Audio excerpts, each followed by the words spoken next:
Alright, so guys, the Galaxy Tab S7 will be revealed on August 5 at the Galaxy Unpacked event alongside the Galaxy Note 20 lineup. But now we have some fresh information on the Samsung Galaxy Tab S7 and S7 Plus, and seems like Samsung is really looking forward to competing with Apple.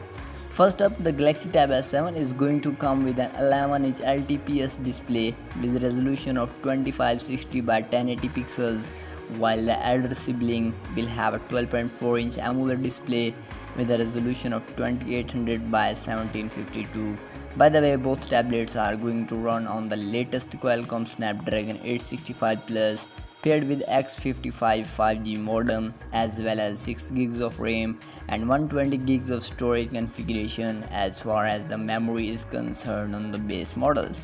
Interestingly, Samsung has made the Dex Wireless on the Galaxy Tab S7, which means you no longer need any cable to connect to Dex. You can also use your TV as a monitor for the Dex on the Galaxy Tab S7 Plus, and of course the latency of the S Pen is now 9 milliseconds, exactly like the Apple Pencil, making it the fastest stylus on the planet.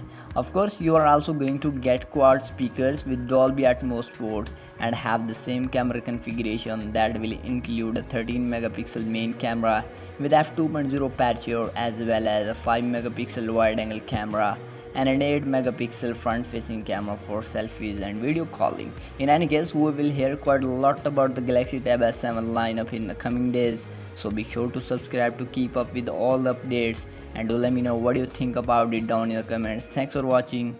I will see you guys in the next ones. Peace out.